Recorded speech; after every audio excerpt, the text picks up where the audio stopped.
വാസുദേവായ. ഓം നമോ ഭഗവതേ വാസുദേവായ.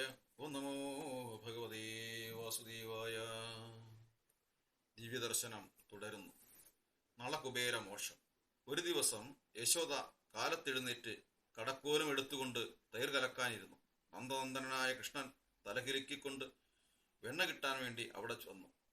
പ്രേമപൂർവ്വം കൃഷ്ണൻ അമ്മയോട് വെണ്ണയ്ക്ക് കൈനീട്ടി. തിളച്ചു തൂവാൻ തുടങ്ങിയ പാൽ അടുപ്പത്ത് നിന്ന് ഇറക്കി വെക്കാൻ വേണ്ടി യശോദ അകത്തേക്ക് ധൃതിയിൽ പോയി. തന്നെ ഗൗനിക്കാതെ അമ്മ എഴുന്നേറ്റ് പോയത് കണ്ട് കൃഷ്ണന് കോപം വന്നു. അവിടെ കിടന്നിരുന്ന ഒരു അമ്മിക്കുഴവി എടുത്ത് പാൽക്കലത്തിന്മേലിട്ട് അത് പൊട്ടിച്ചു. പാൽക്കലമുടൻ ശബ്ദം കെട്ടെത്തിയ യശോദ കണ്ടത് ഓടിപ്പോകുന്ന ഉണ്ണികൃഷ്ണനെയാണ്. പിന്നാലെ ഓടി ആ മാതാവ് ഉണ്ണിയെ പിടികൂടി കയറെടുത്ത് കൃഷ്ണനെ ഉരലിൽ കൂട്ടിക്കെട്ടിയിടാൻ ശ്രമിച്ചു. എത്ര തന്നെ കയർ കൊണ്ടുവന്നിട്ടും ഒരങ്കലം നീളം കുറവായി കണ്ട യശോദ ആശ്ചര്യപ്പെട്ടു. വിഷണ്ണയും ദുഃഖിതയുമായ യശോദ ക്ഷീണിച്ച് വിയർത്തു. അമ്മയുടെ ദൈന്യത കണ്ട കൃഷ്ണൻ ഒടുവിൽ വഴങ്ങിക്കൊടുത്തു. ബന്ധനം സ്വയം സ്വീകരിക്കാൻ ആ കരുണാനിധി സന്നദ്ധനായി. ഗോപികൾ ഓടിയെത്തി. ഉടഞ്ഞുകിടക്കുന്ന പാൽക്കലവും ഉരലിൽ കെട്ടിയിടപ്പെട്ട് പേടിച്ചിരണ്ടു നിൽക്കുന്ന കുട്ടിയെയും അവർ കണ്ടു. അവർ യശോദയോട് പറഞ്ഞു, കഷ്ടം, ഈ ഓമന ഉണ്ണിയെ കെട്ടിയിടാൻ തോന്നിയ നീ ക്രൂരത തന്നെ, സംശയമില്ല. ഒരു കലമുടച്ചതിന് ഇത്രയും ഹൃദയമായി ശിക്ഷിക്കുകയോ? ഇതൊക്കെ കേട്ട യശോദ ഒന്നും മിണ്ടാതെ ഗൃഹജോലികളിൽ വ്യാപൃതരായി. കൃഷ്ണൻ ഒരിനം വലിച്ച് പതുക്കെ യമുനാതീരത്തേക്ക് പോയി. അവിടെ നിന്നിരുന്ന രണ്ട് നീർമരുത് വൃക്ഷങ്ങളുടെ നടുവിലൂടെ ദാമോദരനായ ബാലൻ ഉരലും വലിച്ചു നടന്നു. ഉരൽ ഇടയിൽ കുടങ്ങി നിന്നത് കാരണം വയസ്സി എന്ന ആ കൂറ്റം വൃക്ഷങ്ങൾ കടവുഴങ്ങി വീണു. വൃക്ഷങ്ങൾ നിലംപതിച്ചപ്പോൾ ഭയങ്കരമായ ശബ്ദമുണ്ടായി. വിറകിൽ നിന്നും തീയെന്ന പോലെ ആ വൃക്ഷങ്ങളിൽ നിന്നും രണ്ട് ദേവന്മാർ ഉത്ഭവിച്ചു. ശ്രീകൃഷ്ണനെ പ്രദക്ഷിണം വെച്ച് സാഷ്ടാംഗം നമസ്കരിച്ച് അവർ അഞ്ജലീബദ്ധരായി നിന്ന് സ്തുതിച്ചു. അതിനുശേഷം അവർ സ്വസ്ഥാനങ്ങളിലേക്ക് പോയി. മരം വീണ ശബ്ദം കേട്ട് നന്ദഗോപരും പ്രജവാസികളും ഓടിക്കതച്ചെത്തി. കാറ്റില്ലാതെ എങ്ങനെയാണ് ഈ വൻ വൃക്ഷങ്ങൾ വീടുന്നതെന്ന് മനസ്സിലാകാതെ നിന്നിരുന്ന അവരോട് കുട്ടികൾ പറഞ്ഞു, കൃഷ്ണൻ വലിച്ചുകൊണ്ട് നടന്ന ഉരൽ കുടുങ്ങി മറിഞ്ഞു വീണതാണ് ഈ മരങ്ങൾ.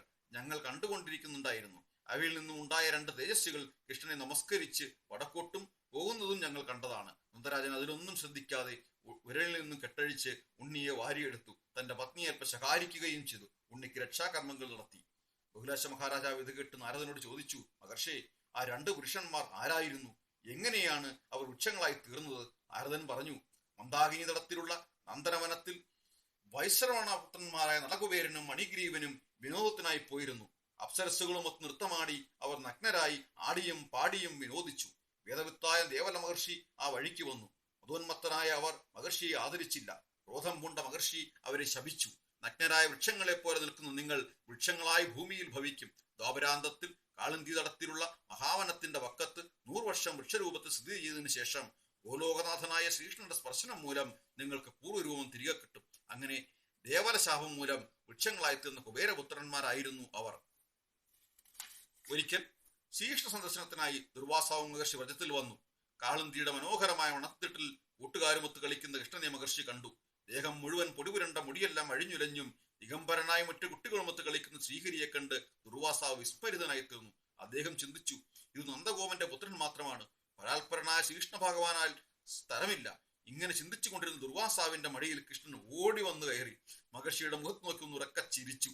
ചിരിച്ചുകൊണ്ടിരിക്കുന്ന ഭഗവാന്റെ ശ്വാസത്തോടു കൂടി മഹർഷി കൃഷ്ണന്റെ മൂക്കിനുള്ളിലേക്ക് കയറിപ്പോയി. അവിടെ വിജനമായ വനത്തോടു കൂടിയ മറ്റൊരു ലോകം കണ്ടു. പരിഭ്രമിച്ചുകൊണ്ട് നടക്കുന്ന മഹർഷിയെ ഒരു പെരുമ്പാമ്പ് വിഴുങ്ങി. ആ പാമ്പിന്റെ വയറ്റിനുള്ളിൽ പല ലോകങ്ങൾ, ഗുഹകൾ, ദ്വീപുകൾ എന്നിവ മഹർഷിക്ക് കാണാറായി. ഒരു പർവ്വതത്തിൽ കയറി അദ്ദേഹം തപസ് ചെയ്തു തുടങ്ങി. അനേക വർഷങ്ങൾക്ക് ശേഷം നൈമിത്തിക പ്രളയം വന്ന് ഭൂമി സമുദ്രത്തിലാണ്ടുപോയി. ദുർവാസാവും പർവ്വതവും വെള്ളത്തിൽപ്പെട്ടു. യുഗങ്ങളോളം വെള്ളത്തിൽ കിടന്നിറങ്ങിയ മഹർഷിക്ക് ഒന്നും തന്നെ ഓർമ്മയില്ലാതായി. പിന്നീട് വേറൊരു ബ്രഹ്മാണ്ടം കണ്ടു. അവിടെയും ഒരു പർവ്വതത്തിനു മുകളിൽ അദ്ദേഹം തപസ് തുടങ്ങി. 4 പുറവും വെള്ളം തന്നെ. അങ്ങനെയിരിക്കെ വളരെ അകലെയായി അദ്ദേഹം തീരപ്രദേശം കണ്ടു. നീന്തി അക്കരെ പറ്റിയപ്പോൾ വൃന്ദാവനവും യമുനാപുളിനവും മറ്റു ദുർവാസാവിനെ കാണാറായി. അവിടെ ഒരു നികുഞ്ചത്തിനുള്ളിൽ പരിപൂർണതമനായ ശ്രീകൃഷ്ണ ഭഗവാനെ മഹർഷി കണ്ടു. അദ്ദേഹം കൃഷ്ണനെ സ്തുതിച്ചു. പ്രസന്നനായ ഭഗവാൻ ഒന്ന് ചിരിച്ചു. ആ നിമിഷത്തിൽ മഹർഷി ഭഗവാന്റെ മൂക്കിനുള്ളിലേക്ക് കയറിപ്പോയി. പുറത്തു വന്നപ്പോൾ താൻ പഴയപടി യമുനാപുളിനത്തിൽ ഇരിക്കുന്നതായും തന്റെ മടിയിൽ ചേറണിഞ്ഞ ദിഗംബരനായ കൃഷ്ണൻ ഇരിക്കുന്നതായും അദ്ദേഹത്തിന് കാണാറായി. പരമാത്മാവായ ഭഗവാൻ തന്നെയാണ് നന്ദനന്ദനൻ എന്ന രൂപത്തിൽ താൻ കാണുന്നതെന്ന് മഹർഷിക്ക് ബോധ്യം വന്നു. ബദ്ധാഞ്ജലിയായി അദ്ദേഹം ഭഗവാനെ സ്തുതിച്ചു. ഗംഗമഹർഷി ശകുനനോട് പറഞ്ഞു, മഹാത്മാവായ നാരദ മഹർഷി ബഹുലാശ മഹാരാജാവിന് ഉപദേശിച്ച ശ്രീകൃഷ്ണചരിതമാണ് ഞാൻ പറഞ്ഞത്. രഹസ്യവും അത്ഭുതവുമായ ഈ ഗോലോകഖണ്ഡം ഗോലോകത്തിൽ രാസമണ്ഡലത്തിൽ വെച്ച് ഭഗവാൻ തന്നെ അരുളിച്ചതാണ്. സർവാർത്ഥപ്രദായിനിയായ ഈ ചരിത്രം നികുഞ്ചത്തിൽ വെച്ച് രാധികയോട് ഭഗവാൻ പറഞ്ഞത് ഞാൻ അങ്ങയെ കേൾപ്പിച്ചു. ഈ കഥകൾ വായിക്കുന്നവൻ ജീവൻ മുക്തനാണ്. ഈ കഥകൾ കേൾക്കുന്നവൻ ജീവൻ മുക്തനായി ഭവിക്കും. ഭക്തിയോടെ പാരായണം ചെയ്യുന്നവൻ ആരായാലും ശ്രീകൃഷ്ണ ഭഗവാൻ വിരാജിക്കുന്ന ഗോലോകം പ്രാപിക്കും. നമാമീശ്വരം സച്ചിദാനന്ദരൂപം രസത്കുണ്ടലം ഗോകുലേ പ്രജമാനം യശോദാഭിയോലോ ഖലാദവമാനം പരാമൃഷ്ടമത്യന്തതോ ഹൃദ്യഗോപ്യാ. ഹരേ കൃഷ്ണ കൃഷ്ണ കൃഷ്ണ ഹരേ ഹരേ, ഹരേ രാമ രാമ രാമ ഹരേ ഹരേ.